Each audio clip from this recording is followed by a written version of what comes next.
Hi Kwaggas, so welcome to the Quarry Kwaggas Dirtbike Sabie Escape. I think it's going to be a wonderful ride and a great experience to be out there in nature. The forest, the fresh air, and the smell of the blue gum and pine trees, and the smell of two-stroke smoke. It's just going to be a great experience, and we as the committee hope that we can create for you a wonderful experience and memory, and something that you can look back on and look forward to for the next time. We will be visiting a couple of nice spots like waterfalls, forest sections, lookout points, and so on. So yes, let's have some fun. Let's have a great time. Let's look after each other, and let's make it really enjoyable for everyone to just come and relax.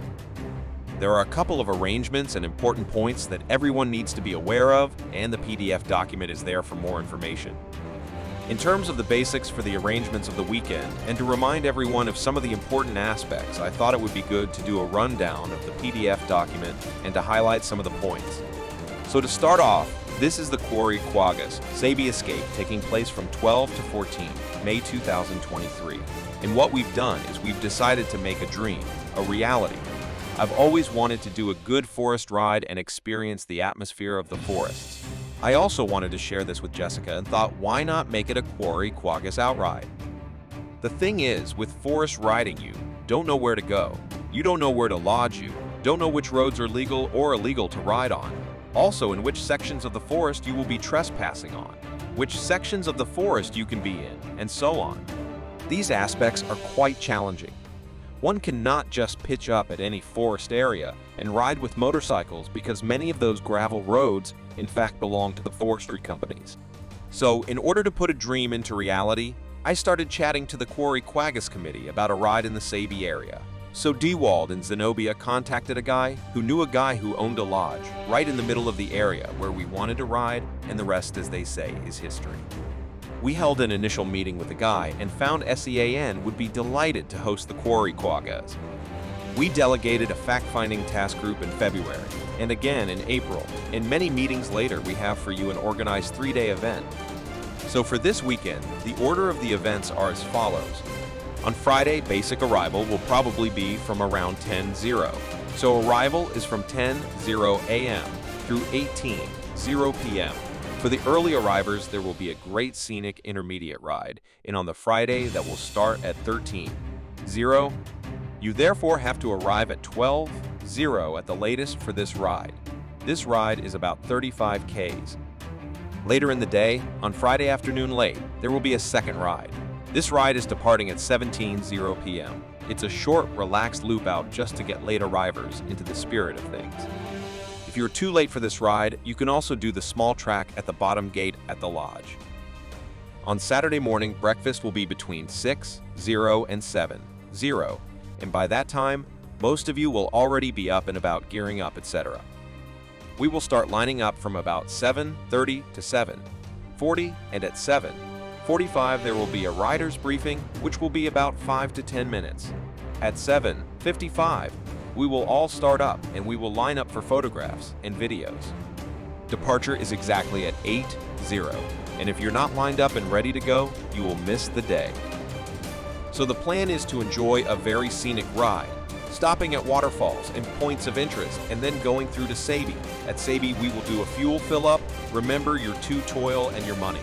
From Sabie, we will be going via Sabie Falls onto the Horseshoe Falls. At the Horseshoe Falls, there will be borewors, rolls, and cold drinks. While everyone takes a break, some riders will zip off on a tech track. When the tech guys have completed their section, we will all be getting back on our bikes and return to Gunyatatu Lodge. We should be arriving back at around 14:30. At about 16:30, we will be lining up for the next ride, and that will be the night ride. We are planning to be on the pegs at 16:45.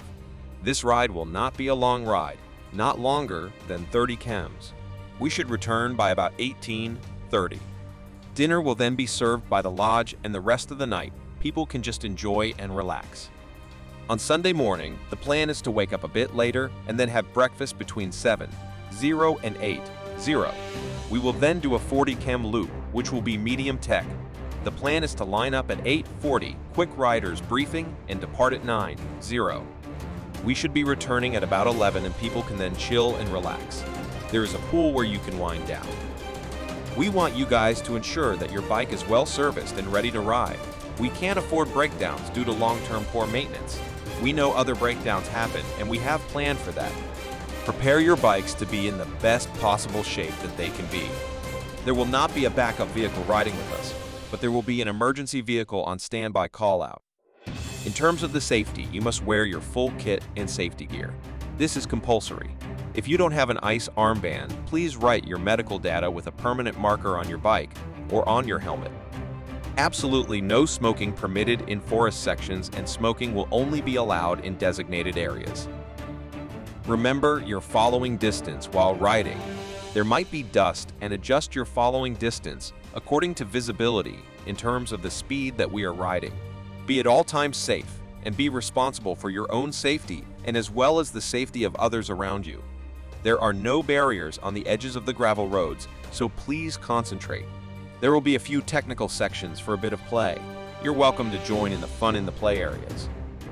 At certain sections, the group also split into two groups, namely the A group technical lead by Xavier, the last man being Duold, and the B group intermediate led by Roland, last man myself.